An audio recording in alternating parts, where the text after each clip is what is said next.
Now, you've not seen a counsellor or a therapist or anything of that kind as a result of his behaviour, correct? No, Judge. However, am I right that you feel harassed, bearing in mind that you have been the victim of a very serious threat of violence?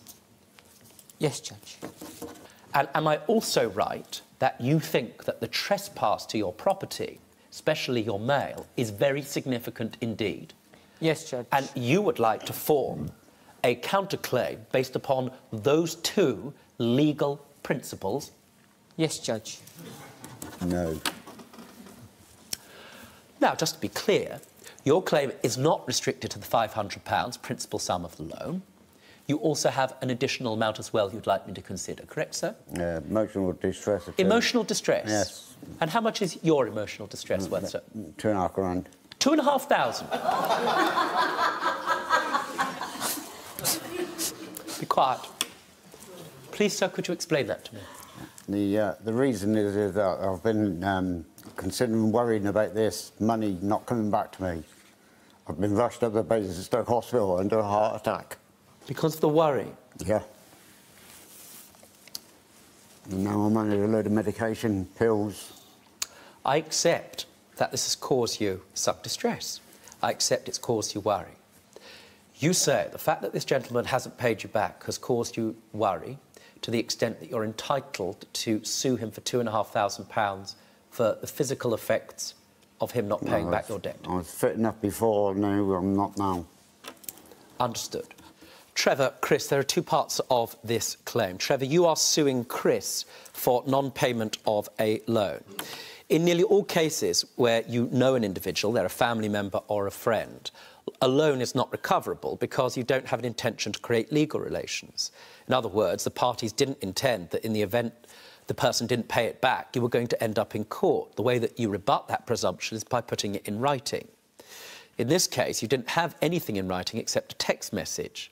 However, I'm satisfied by the narrowest margin that that text message was contemporaneous. In other words, it was around the time the money was handed over.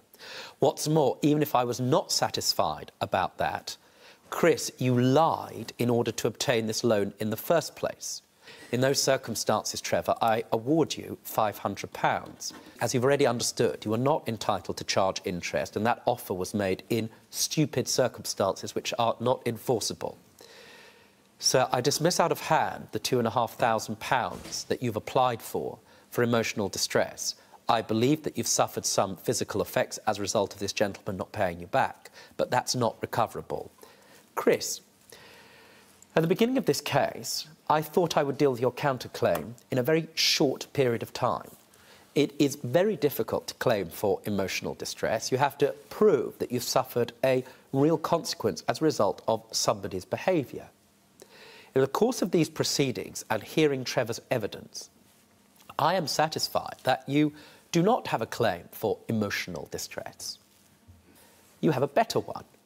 You have a claim for harassment and for trespass. Trevor had no right whatsoever, first of all, to take your mail, and secondly, through an indirect party, make threats against you. That, sir, was a straightforward harassment. Worse still, it seems to me that it may have been unlawful. In those circumstances, I'm satisfied your better claim is for nuisance, not for emotional distress, and I'm able to give you an award connected to that nuisance. This court awards you £500.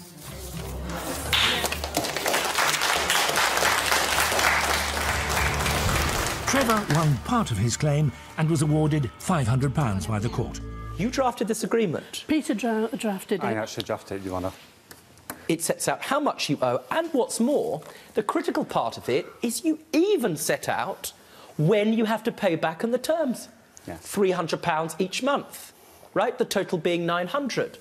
You've set out when, you've set out that there's no interest. Sir, this is a perfect loan agreement, utterly legally enforceable. Splendid. And as a result, the two of you, not you, she got jazz hands. You get no jazz hands. That's fine, Your Honour. And the reason, sir, bearing in mind you've got something enforceable between this lady, why on earth wouldn't you simply just change the name when you gave it to these people? It didn't actually occur to me at that time. The situation is now, who's lost out? It's actually Margaret. Me. Certainly right, Margaret. Now, Margaret, what's your current situation? My current situation, I'm a pensioner. I've been diagnosed with angina and thrombosis, which stress doesn't help. And that was one of the reasons I got Pete to sign the agreement. But Peter wasn't borrowing the money, madam. They were. I didn't know them that well to lend it to him. I knew Peter better. You trusted him? Well, yes. Now, he's tried to pay some back. Yes, How he much? has. He's paid 290 back. What's it done to you not to have had this money back, madam? What's it done to me? It's not done my health any good. I panic at the least little thing for a bill coming through, having the money there if anything comes through that I'm not catered for. You know, it's money I worked 20-odd years for. Where's her money? Where is her money? In general, we've had the money we've had has been on rent and shopping and catching up on our own bills, but we haven't put. Well, there's a little bit aside. I mean, not just shopping, you're also shopping for weddings. Dresses, No, hair and makeup. In fairness, Judge, we haven't. We've only been looking at prices. Why are you upset, Margaret? I'm upset that people can look at weddings when they haven't got the money, whereas I look at things knowing I haven't got the money and can't afford it. And a lady of my age should be able to enjoy her life, and I can't. Peter, you are suing Sarah and you're also suing Martin. Yes, Judge. You, I have no doubt whatsoever, gave them £900 for rent in circumstances where they were in dire straits. You did so, I'm afraid to say, in circumstances where they didn't sign for anything. Because you didn't get that agreement in writing, I have absolutely no difficulty in dismissing your claim out of hand. Can I just say, Judge? You cannot. However, happily, I've had Margaret come to court today. I would not normally do this. It is entirely a matter for you. But let me assist you by asking you this question, Yes, madam. Judge. Would you like to bring an action against Peter, who has a legally enforceable agreement with you? Yes. Oh, what a good answer, madam. Sarah and Martin, I'd like you to move a tiny bit, if you may, to your left. If you could stand. Whether you want to stand with them or not, this is the only way it's getting resolved. I'd like you to go and stand at the defendant's bench. Madam, would you be able to go and stand Yes. over there? Margaret, would you like to initiate proceedings against Peter today, Yes. who borrowed money from you? Yes. Is this the agreement that you signed? It is, yes. How splendid. How much does he still owe you? Well, he paid 290. Well, therefore, he owes you, what, £610? Yes. Are you working? I'm actually going to be starting a job this afternoon, Judge. What wonderful news. I wish you the best of luck. In the circumstances, because you've got an enforceable written contract, I have absolutely no difficulty whatsoever awarding you your now new full claim of £610. Thank you, Judge. And that's the award of this court. Thank you, Judge. The judge awards Margaret £610. Peter's claim was dismissed as he became a defendant in the case. What do you make of Stuart? What do you think of him? Not a lot. How would you describe him? Pushover. Like a puppet on a string, I guess. You withdrew your consent in June 2018. Yes. That's around the time, it's a couple of months before you were forced to move back home with Mum.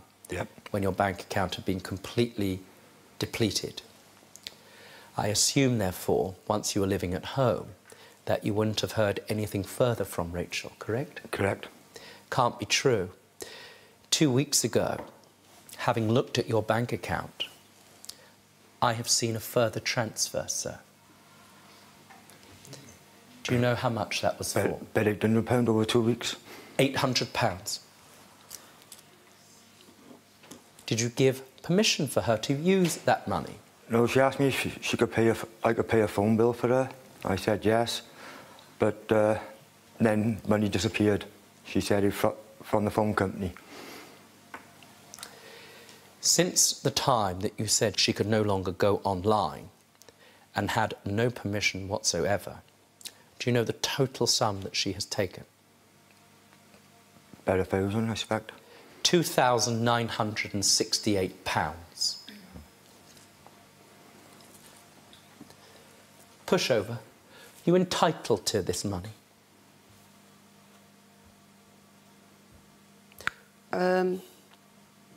Don't know what to say to that, really. Have a go. Well, I just keep going back to the same thing. I mean, what would you do if somebody had given you your bank details and you take your money out and they send you a text saying, "Where's my money?" with a kiss on the end? Wouldn't you carry on? Madam, you are a disgrace. It's like a gift in a way. Did you just come into my courtroom and suggest to me that abusing the trust of this gentleman was a gift? Did you just suggest to me that dishonesty is an appropriate way to behave? Did you just come into my court and tell me that that sort of misappropriation, theft or fraud is OK? Did you? Did you? But he didn't stop. Did you? He didn't stop me. Did you do that? Get out. Get her out. Out. Leave.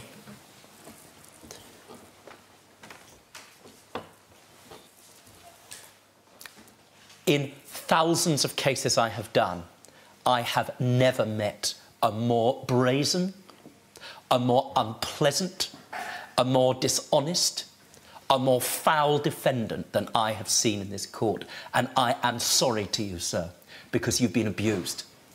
And you know what? You're not the only person affected by this. I'm sorry to say that she won't hear this. I've been given a statement by your daughter, Anne. Marie. You listen to this, sir, because this has to stop.